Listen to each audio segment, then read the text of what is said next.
गर्मा गर्म आंडे लो, गर्मा गर्म आंडे।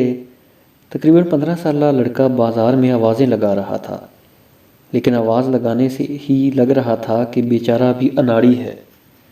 सुनो बेटा, 2 अंडे छीलना, मैंने उसे रोक कर कहा। जी अच्छा साहब जी, इसने हाथ में पकड़े कूलर का ढक्कन खोलते हुए कहा। जब इसने अंडे छील लिए तो मैंने दोनों अंडों के पैसे इसके हाथ में पकड़ाए और एक छीला हुआ अंडा उठाते हुए कहा कि दूसरा अंडा आप खुद खाओ। इसने खुशगवार हैरत से मुझे देखा और कहने लगा, साहब जी, अक्सर लोग जब 2 या ज़्यादा अंडे लेते हैं तो मुझसे रियायत मांगते हैं। कभी कभी तो खरीद पर भी देना पड़ जाता है। आप कैसे इंसान हैं साहब जी।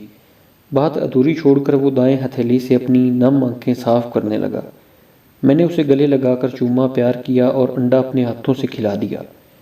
वो तशक्कुर से लबरेज आंखों से मुझे देखता हुआ फिर गोया हुआ कि क्या आपको पता है साहब जी, मेरी माँ मोहल्ले की आखिरी नुक्कड़ तक मेरा कूलर खुद उठाकर मेरे साथ आती है और बार बार यही कहती रहती है कि जब रात को ज़्यादा लेट हो जाए तो जल्दी लौट आना, तेरे आने तक मुझे चैन नहीं आता, और जब लौट के जाता हूँ तो हर रात उसे दरवाजे पर ही पाता हूँ।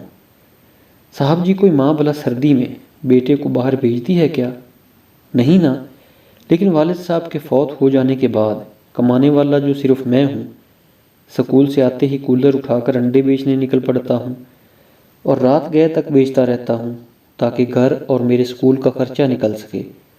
आपका दिया हुआ प्यार मैं ज़िंदगी भर याद रखूँगा। बहुत बहुत शुक्रिया साहब जी। इसने कूलर दोबारा कमर पर रखते हुए कहा। जीते रहो बेटा, अल्लाह ताला आपकी तमाम मुश्किलात आसान करे। इसकी दुख भरी दास्तान सुनकर मेरी आंखों के गोशे भी भीग चुके थे। मैं हैरान था कि बेचारा दुख से इतना भरा हुआ फिर रहा था कि थोड़ा सा प्यार मिला तो बिना पूछे ही सब बताता चला गया। मेरा मन कर रहा था कि इसकी इमदाद करूं, लेकिन खाली जेब मेरा मुंह चिढ़ा रही थी और मैं सोच रहा था कि भले ही हमारे पास किसी को देने के लिए दौलत ना हो, लेकिन दर दर की ठोकरें खाते इन जैसे अंडे, कुल्फ़ी और छोटी छोटी अशिया बेचने वाले लोगों से रियायत करवाने के बजाय अगर प्यार बांटना शुरू कर दें तो शायद इनके दिल से निकली दुआ अर्श मौला को हिला कर रख दे और कबूलियत की सनद लेकर ही लौटे।